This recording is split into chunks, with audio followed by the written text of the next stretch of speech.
आपले आरोग्य आपली जबाबदारी।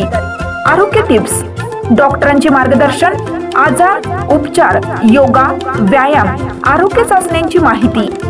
आपल्या चॅनलला सबस्क्राइब करायला विसरू नका। जिद्द, मेहनत आणि शिस्तीची प्रेरणादायी कहाणी।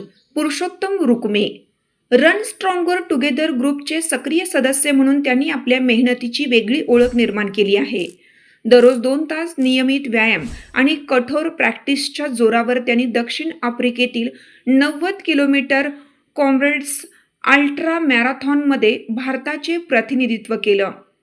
कोल्हापूर येथे हाफ आयर्नमॅन ट्रायथलॉन यशस्वीरित्या पूर्ण करत धाराशिव ते कन्याकुमारी 1400 किलोमीटर सायकल प्रवास अवघ्या 7 दिवसात पूर्ण केला। चला जाणून घेऊया त्यांच्या संघर्ष, मेहनत आणि यशाची प्रेरणादायी कहाणी। मी पुरुषोत्तम रुकमे। माझ्या आरोग्याची सुरुवात झाली माझा छंद म्हणून। मी सध्या 90 किलोमीटर कॉम्रेड्स रन साऊथ आफ्रिकेला कंप्लीट केलाय। त्यानंतर हाफ आयर्नमॅन केलेला आहे, सायकलिंग, स्विमिंग, रनिंग। त्यानंतर कन्याकुमारी सायकलिंग केलेला आहे 1400 किलोमीटर 7 दिवसामध्ये। तसंच मी स्विमिंग करतोय। आता माझं पुढचं टार्गेट आहे 5 किलोमीटर स्विमिंग करणं समुद्रामध्ये।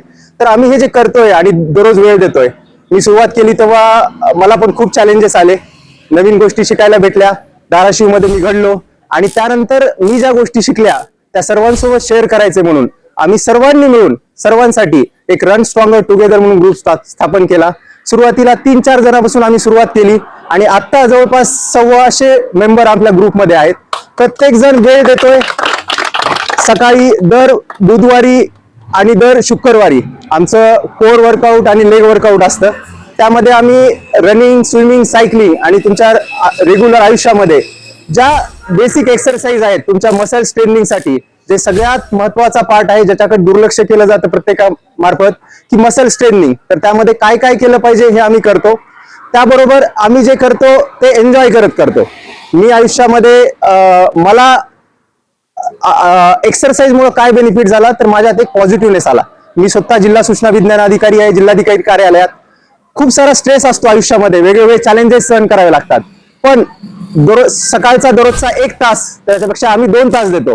तर 2 तास दिवस असा एकदम प्रसन्न आणि पॉझिटिव्ह घालवतं की आयुष्यामध्ये काही पण चॅलेंज आलं तर त्याच्यामध्ये एकदम पॉझिटिव्हली बघायची सवय आमच्यामध्ये निर्माण झालेली आहे। हे जे सगळेजण इथं आहेत हे काय बळजबरीने आलेले नाहीत, प्रत्येकाला एक आवड आहे आणि ती एक आत्मीयता निर्माण झालेली आहे आपल्या ग्रुप मार्फत। त्यासाठी सगळेजण जमले आहेत। प्रत्येकाला माझी विनंती आहे, आपण सगळ्यांना घरच्यांसाठी वेळ देतो, आपण पैशासाठी वेळ देतो, आपल्या सोसायटीसाठी वेळ देतो, पण स्वतःसाठी वेळ दिला पाहिजे। स्वतःसाठी 1 तास द्या आणि आपले आरोग्य निरोगी राहा। सर्वांना धन्यवाद।